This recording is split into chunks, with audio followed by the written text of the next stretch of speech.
There can be no more important a skill in poker than the ability to value a hand properly. Yeah, we all know they're good. And you ought to know that that's bad. But is that good? Or is that better? Or does it all depend on where you're sat? Or who you're up against? There's no right or wrong way to play poker. There's not one method that will guarantee success, but there are ways and means for you to maximize your chances of winning. There are good habits and bad habits. There are situations to avoid and situations to seek. And there are those who have the knowledge to exploit them. We're going to teach you how to master the game, from the basics to the advanced.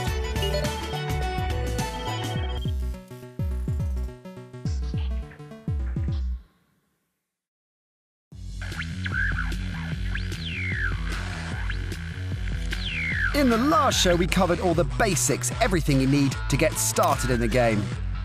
We cleared up what beats what, how the rounds of betting work, and what happens when you get to Showdown. Now you know the basics, it's time to get to grips with which cards you should play. Today's show, ladies and gents, is all about starting hands. Yep, today we're going to teach you which cards you should play and which you should throw away. This show looks at poker played all over the world, but today we travel to Barcelona, where we get an insight into the minds of 4 of the world's best: Barbero, Jurgensen, Barry, and Negreanu. Analysis today comes courtesy of 2005 World Series of Poker champion Joe Hasham and 4 times World Series title winner Daniel Negreanu, who together boast $25 million in live tournament winnings. And you'll find out which are the trickiest cards to play as we explore the horror hands. Okay then, as promised, let's kick off with the first tutorial. There are 2 basic groups of starting hands, paired and non-paired hands. Let's look at paired hands first. A pair of aces is the strongest starting hand you can have. And the lower the rank of the pair, the lower the value of your starting hand. Pocket aces and pocket kings and queens are all regarded as monster hands and should be played pretty much every time. Jacks through to 8s are considered medium-sized pairs. They are still strong, but a bit more vulnerable. Pairs from 7 to deuces are small pairs. They are still decent hands, but they often lose at a showdown if the community cards haven't given the player 3 of a kind. The strength of non-paired hands varies a lot. Some hands like ace-king suited are very good. Some are extremely weak. The worst hand you can have is 7 deuce offsuit. This is because it is very unlikely to make a straight or flush with these cards, and if you do make a pair, it'll have a poor kicker. Judging the strength of non-paired hands is not as straightforward as evaluating pairs. Let's go into more detail. There are 3 factors to determine the strength of non-paired starting hands. The most important one is high card value. The higher the cards, the better. It is particularly good to have 2 very high cards. That way you can hit top pair and use the second card as a strong kicker. Having only 1 big card is much less favorable. You have only half as much of a chance to hit a big pair on the flop. And if you do, you can easily be beaten by the same pair with a better kicker. Suitedness. If you have 2 cards of the same suit, your chance to hit a flush is much higher. It's about 6% if your hand is suited and only 1.3% if the cards are off suit. That 6% doesn't sound like much, but if you hit a flush, you often win a very big pot. Being suited doesn't turn a bad hand into a good hand, but it adds considerable value. When your cards are suited, it's especially good if you have at least 1 big card. That way, you will usually win if someone else hits a flush as well. But if you have 2 small suited cards, don't worry too much about getting beat by a higher flush. It happens, but it is a pretty rare occurrence. This is only true if there are 3 of the same suit on the board, though. If you make a flush with 4 of 1 suit on the board, you need to give greater consideration to whether you are beaten. Your opponent now only needs to have 1 card of the same suit to hit their flush, and if their card is higher than your high card, they will win the pot. Connectedness. If your cards are close in rank, they can form a straight when combined with the community cards. The closer they are to each other, the better your chances. Gaps of 1 or 2 ranks will reduce your chances considerably. With a 3-rank gap, your chance is very low. With a 4-rank gap, You can't make a straight using both cards. Hands like Jack 10 and 5-4 have full potential. Recap. So we now know that the worst hands to play are low, unconnected, unsuited cards. 7-2 being the worst hand. Your chance of making straights, flushes, and pairs high enough to win the pot are very low. If you get dealt these kinds of hands, fold them. They will end up costing you a lot of chips in the long run. Now you know what to consider when judging the strength of your starting hand. Holding. Everything you wanted to know about poker is divided into 2 levels. Level 1, the novice level, tells you everything you need to know to get started in the game. You'll be a competent player by the end of these 6 shows. Learn the power of position, the art of bluffing, and all the basics. Once you've got the basics, we delve deeper. Level 2, the experience level, covering getting information from your opponents and the nuances of playing hands dependent on their strength and potential. It also focuses on playing styles, the strategies and tips you'll need to succeed, and how to avoid costly mistakes. It's not all about the big names on this show, it's the real people that make the poker world go round. I am Vitor Mendoza. I'm 48 years old and I'm from Almada, Portugal. I work in the Attorney General's office. I'm a father of 2 girls. One's 3 and the other is 19 years old, and I'm a poker player. In my family and in my world, poker is a hobby for me. I started playing poker about 5 years ago. Since November 2006. I used to play online, in the casinos, roulette and blackjack. And when the poker boom started, I started playing poker. And I found it a much more attractive game, with more possibilities for a player. From there, I started playing cash games. And I started playing tournaments, multi-table tournaments, and mainly the poker leagues, which is, let's say, my speciality.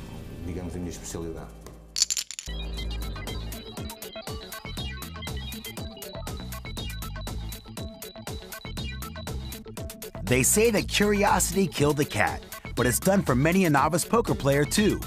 One of the most common mistakes a newbie makes is to see too many flops. They can't resist it. Too many times when confronted with average cards, they call to see a flop. This is called the limp. Just because you see more hands, it doesn't mean you're gonna win more chips. This tutorial is gonna show you some tips on how to play with conviction. We're here to help. Raise or fold. Calling isn't illegal, but typically, you should raise or fold. If you have a strong hand, raise. If you have a weak hand, fold. It sounds simple enough, right? If you're not sure, don't play. Sometimes you might not be sure if a hand is strong or weak. King-Jack looks nice, but what if the guy next to you has King-Queen? In this situation where you are unsure, just fold. You must be sure of how you play in poker. Play with conviction, don't limp. Raise 3 times the big blind. In this example, the blinds are 50, 100, so you should raise to 300. This will get rid of some of the weaker hands that could come back to bite you if you're not careful. Simple, no? Follow these straightforward rules and you will save yourself losing chips and playing pots when you're just not sure. Play with conviction, people. Raise or fold. Avoid the limp.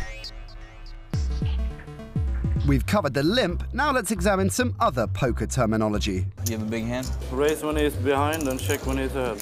Something tells me you have a monster. As we take a look at some nicknames given to different pocket pairs. As you can imagine, the best pocket pair in poker has lots of nicknames. Bullets, American Airlines, and Pocket Rockets, to name just a few. Next up, we meet the Cowboys. Yee-haw! The name given to 2 kings. Howdy. But we mustn't forget their prettier other halves, the ladies. 2 queens. The Hooks. Jack's got a name based on the shape of the letter J. Makes sense. And last but not least for today, a friendly pair of ducks. The name given to a pair of 2s. Quack, quack indeed. Now, here's some advice from one of the best in the business. 2005 World Series of Poker champ Joe Hasham analyses a hand for us.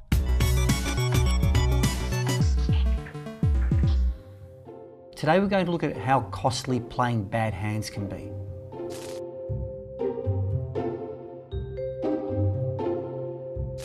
We have Boomer in middle position with a premium hand, a pair of queens. It's basically the third best hand you can start with. He elects to raise to 300. Now, this raise is designed to get all players with weaker hands to fold.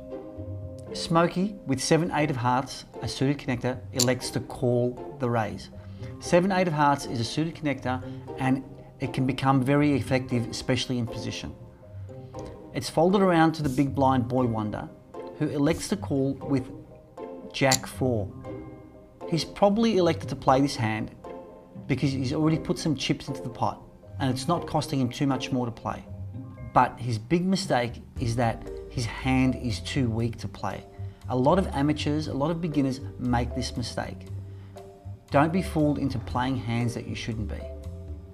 So let's have a look at the flop. The flop comes Jack 10-6. And this is why it's a mistake to play Jack 4. Because now Boy Wonder has made a pair of jacks, which is what we call top pair. Boy Wonder checks. Boomer decides to bet 400 chips. Smokey wisely folds. But now Boy Wonder is in a tough spot because he has top pair. He elects to call the 400. Let's see the turn card. The turn card is another 6. Nothing much has changed for Boy Wonder. He still has top pair. And he's way behind Boomer's pair of queens. Boy Wonder checks again, and Boomer now bets 1,000 chips. Boy Wonder elects to call. He's in a tough spot because he feels that his pair of jacks may be the best hand, not knowing that Boomer has a pair of queens, which totally crushes him at this stage. Let's see the river card. The river card is a very safe 3 of hearts. Boy Wonder again checks his option, and Boomer now bets 1,800 chips. Boy Wonder elects to call, and loses the hand when he sees Boomer's pair of queens. This example shows how you can lose a lot of chips in a tournament by playing very weak hands. Don't make that mistake yourself.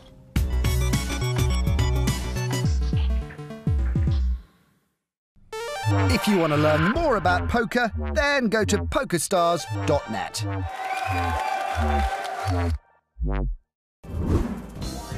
Okay, that's the end of part 1 and time for a question about starting hands. It's all well and good having ace-jack, but how does your hand fare against a low pocket pair? Fret not, we're here to help. But before we do, let's see if you can work one out for yourselves. If you have ace-jack off and your opponent has a pair of 6s, what percentage chance do you have of winning the hand? Answer after the break.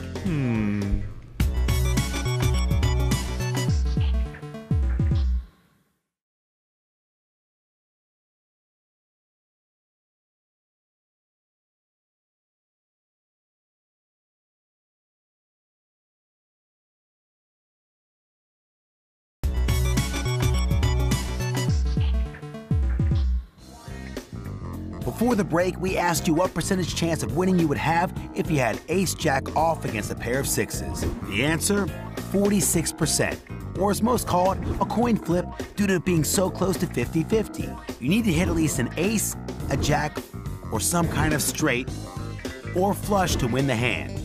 If your ace-jack is suited, your percentage rises to 48% because you have a higher chance of hitting that flush. Let's take a look at some more.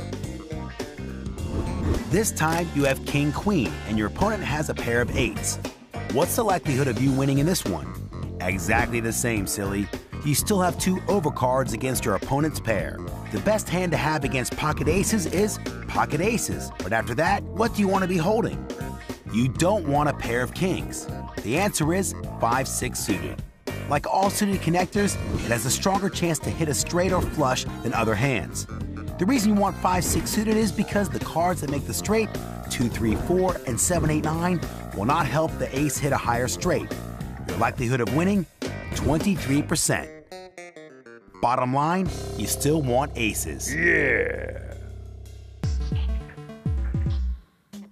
Some hands might look nice, but don't be fooled. They look a lot stronger than they appear. Some of the biggest pots in poker games are between two strong starting hands, and quite often, one of them is what we like to call a horror hand. King 10 off. King 8. Jack King. I'd say Ace Queen is a pretty difficult hand to play. One of the most common horror hands, jacks or the hooks. They look great, and hey, they win most of the time. Very strong hand. You get pocket jacks. You want to raise before the flop, put some pressure on the players in the blinds.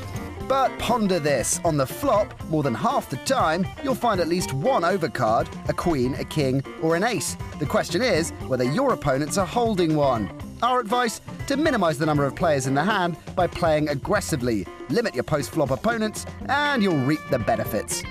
For example, in this hand from the big game, Scott Seaver picks up pocket jacks and raises pre-flop.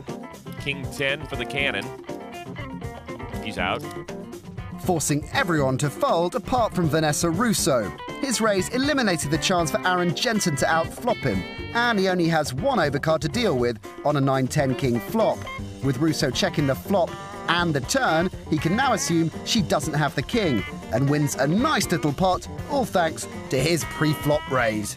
Another horror hand, the weak ace. Ace 3 offsuit, stuff like that really gets you into trouble. One of the things I see a lot of beginners do is that they see an ace and they automatically think that it's a great hand. If you have Ace 10 and someone has like Ace Jack or Ace Queen, you can get yourself in a lot of trouble. In this hand, two opponents make a pair of aces on the flop, but one of them is destined to lose a lot of chips. Ooh, here could be some trouble for Maslov. They both flopped aces. This is what makes an ace with a weak kicker a horror hand. There's always the chance your opponent has an ace with a better kicker, and it's not easy to fold top pair. So there you have it. Always beware jacks and the ace with a weak kicker. Beware, people, beware. Now, you might want to watch out for one hand in particular. Here's Daniel Negreanu, the man with the highest tournament earnings of all time, to explain.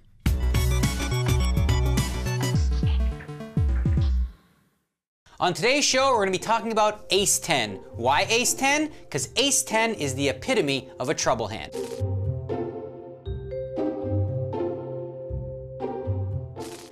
On this hand, we have an amateur, Ernest Wiggins, playing on the big game against some professional players. Now, here he's dealt Ace 10 offsuit right next to the button, and he decides to just call. I don't like this play at all. If you're going to play Ace 10, which is a marginal hand, you need to be the aggressor. You need to be raising or folding. And I think with this hand in late position, it's certainly worth a raise, so that's what he should have done. Instead, he just calls. Now I fold. Doyle Brunson, he calls from the small blind, and in the big blind, Phil Laak has absolutely nothing, a Queen 6 offsuit. And he decides to raise the pot, okay? Now, you've got your Ace 10, you've limped in, and what you've allowed to have happen here is Phil Laak is bullying you. He doesn't know here that Phil Laak has Queen 6. Phil Laak could have one of those hands that have him dominated. Ace Jack, Ace Queen, Ace King, or even Jacks, Queens, Kings, or Aces. Had you raised with Ace 10 coming in, everybody folds, you pick up the pot, which is the ideal situation with a hand like Ace 10. You don't really want anyone to call because there's so many hands better than Ace 10. So really, it's basically like a hand you want to steal with. What you don't want to do is play it weak, limp in, and then be forced to fold to a raise. I do like the fold though, because once you've limped in and you've been raised, you don't want to defend with Ace 10. You're always better being the raiser than the caller.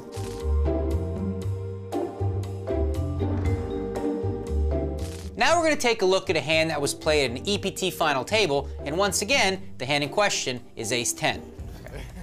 With the blinds at 20 and 40,000, Ivo Donev has dealt Ace 10 of hearts. Now, he's got a little over 20 big blinds, a little over 800,000 in chips, which makes this spot a very tricky situation. If he just makes a standard raise at something like 80 or 90,000, somebody may re-raise him, putting him in an awkward spot. So what does he like to do? He likes to go all in.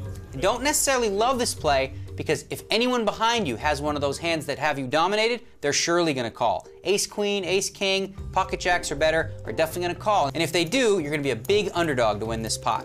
Okay, right. And there you go, a little bit unlucky, but someone behind him has Ace Queen. And because he's moved all in here, it doesn't look like he has aces or kings. He's likely going to get called by all these hands. I would have preferred a standard raise and then maybe fold to a re-raise with a hand like Ace 10.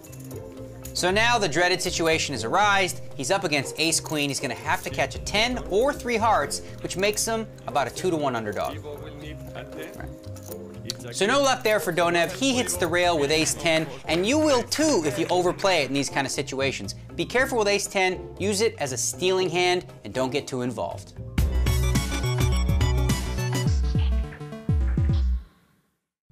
Thanks, Daniel, for clearing that up. Now, decisions in life are often down to one's own personal preference, but in poker, the decisions we make are based on minute, detailed calculations. Most of the time.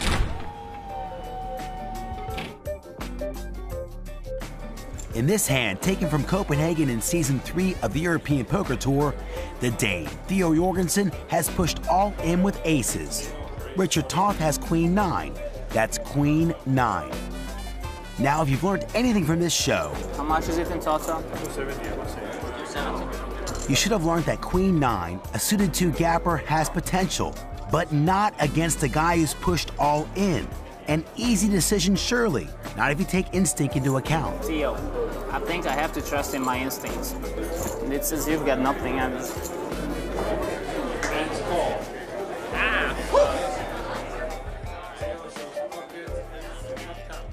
Well, your instinct was wrong, Richard. Or was it? Oh my goodness. And there's the 10 of hearts. A flush on the river. Nice catch. His instincts were right. Go figure. If you want to watch the show again, recap previous episodes, or join the series at a more advanced level, then go to everythingpoker.com. What do you want to drink? Theo, I think I have to trust in my instincts. Please, stop. Not again. Of course, I like to play while feasting on pizza on the couch at home. We all take our own poker journey. Uh-oh, sounds like a My Game link. I play MTTs, normally low stakes, normally €5, €10. Occasionally I go for higher stakes, but maximum 20, and a very maximum €50. I prefer to have sustainable earnings and to win slowly. Well, I prefer to win gradually, and in that way complement my earnings and my wages from work. And be able to, during the holidays for example, be able to go away on holiday. At the expense of poker, right? I'm a family guy. Poker fills spare time in my life. It works for me as a hobby. The most important thing is my family. My dreams? Well, any poker player would like to go to Las Vegas.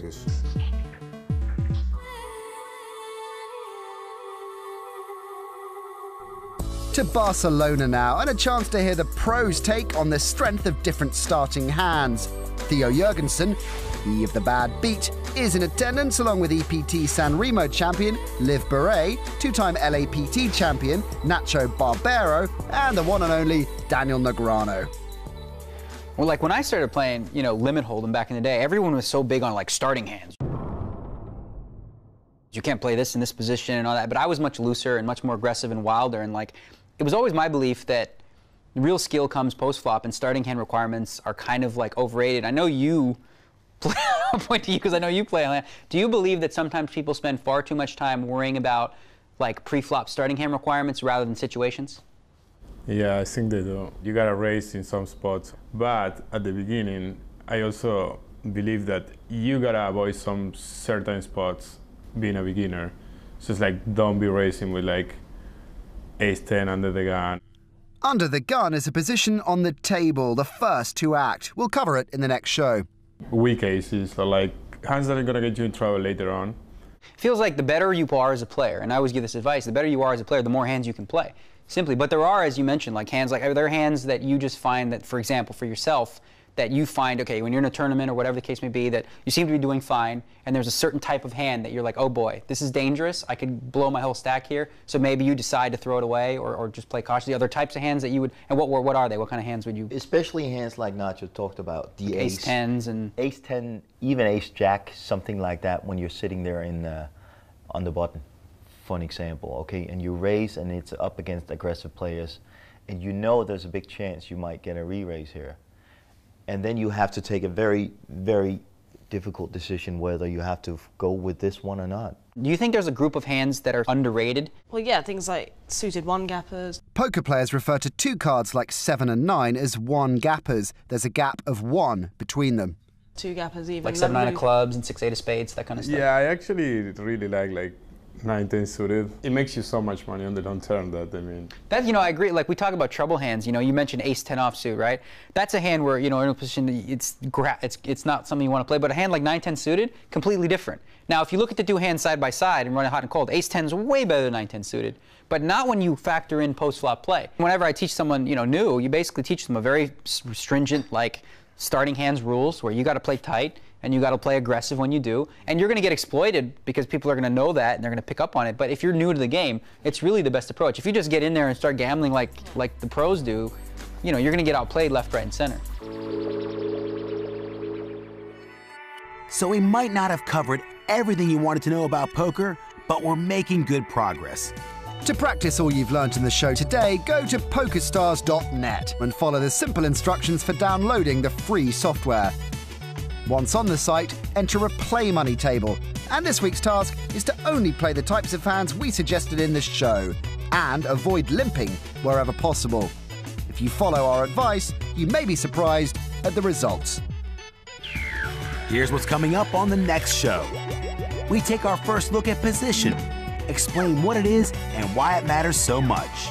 We'll review some great hands from around the world, take a more expert analysis and some words of wisdom from 4 players it's really worth listening to. If this wasn't enough, we look at where the origins of poker lie as we pay homage to this fantastic pastime.